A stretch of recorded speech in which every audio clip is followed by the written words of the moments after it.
Hello friends, welcome to Raj Malhotra's IAS. So guys, now we will learn something about Doomsday Glacier.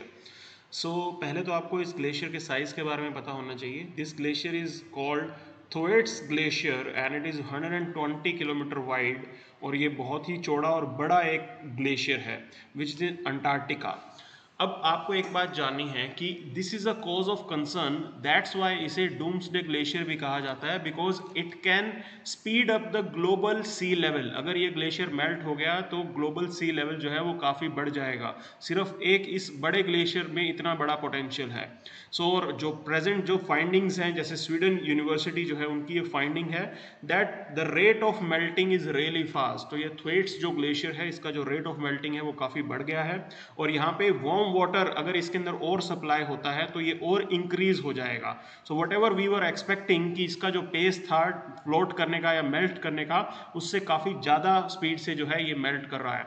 So this glacier as I told you is 120 kilometres wide और fast moving है. Melting इसके अंदर हो रही है because of its size like 1.9 lakh square kilometre. It contains enough water to raise the world sea level by more than half a metre. पूरी दुनिया का जो सी लेवल है उसको ये बढ़ा सकता है by more than half a metre.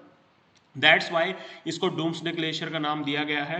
So it is already melting and contributing about 4% to the global sea level. Every year it is contributing 4% and it is estimated that it would collapse into sea in 200 to 900 years. तो 200 से लेके 900 years तक जो है ये collapse कर जाएगा, सी के अंदर कंप्लीटली गिर जाएगा.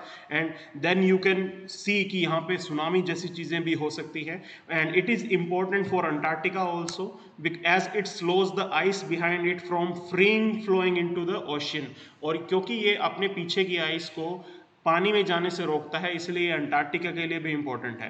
But presently it is under risk, काफ़ी जो है मेजर थ्रेट है यहाँ पे. सो some studies are already there now. A 2019 study had discovered a fast growing cavity in the glacier. ये ग्लेशियर के अंदर एक कैविटी हो गई है विच इज़ रफली about 2/3 of a area of Manhattan. Manhattan जितने उसके 2/3 एरिया जितनी कैविटी जो है ये हो चुकी है. So last year researchers from New York university they detected the warm water कि वहाँ पे गर्म पानी जो है वो जा रहा है. तो ग्लोबल वार्मिंग की वजह से ये हो रहा है. सो ग्राउंडिंग लाइन जिसे बोलते हैं. सो सपोज ये जो है आपका लैंड मास है, ओके, और ये ग्लेशियर और लैंड मास के बीच का जो गैप है, जो ट्रांजिशन होता है उसे हम ग्राउंडिंग लाइन बोलते हैं.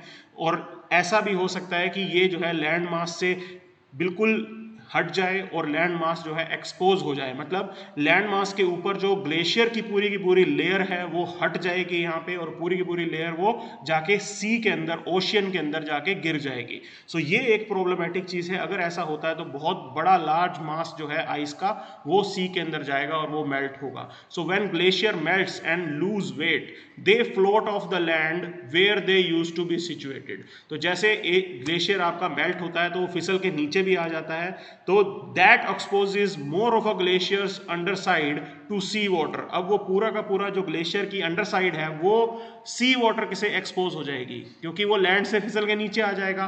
Further it means that it is likely that the melting will be faster. और इससे जो है मेल्टिंग और फास्ट हो जाएगी अगर सी वाटर के साथ वो मिल जाता है, क्योंकि सी वाटर के अंदर नीचे वार्म करंट्स हैं वो ट्रेवल कर रहे हैं और वो इसके पेस को, जो इसके मेल्टिंग पेस है उसे इंक्रीज करा रहे हैं. So this result in glacier speeding up, stretching out and thinning. और उससे जो है ग्लेशियर जल्दी आपका स्ट्रेच आउट हो जाएगा, पतला हो जाएगा. So scientist dug a 600 metre deep and 35 centimetre wide access hole और उनको एक तरीके से उन्होंने डेप्लॉय किया एक ओशियन सेंसिंग डिवाइस. अब ये आपको याद रखना है कि एक ओशियन सेंसिंग डिवाइस जिसका नाम आइस फिन है. Okay, it is important for your prelims. ये आपके प्रीलिम्स के लिए इंपॉर्टेंट है, ठीक है ना. आइस फिन उस ओशियन सेंसिंग डिवाइस का नाम है जिसने ये मेजर किया है कि वाटर जो है ग्लेशियर के नीचे भी फ्लो कर रहा है. अब स्टडीज क्या कह रही हैं कि एक submersible called RAN measured among other things the strength, temperature, salinity and oxygen content of the ocean current. अब यहाँ से हमें स्ट्रेंथ, टेम्परेचर, सैलिनिटी और ओशियन कंटेंट, ऑक्सीजन कंटेंट जो है उस ओशियन करंट का हमें पता लगा है. And researcher have been able to come to the conclusion. उससे जो है उन्होंने कुछ चीज़ें पता लगाई हैं, जैसे कि they are able to identify the 3 inflows of warm water, की 3 अलग अलग जगहों से वहां पे वार्म वाटर जो है उस ग्लेशियर के अंदर एंटर हो रहा है।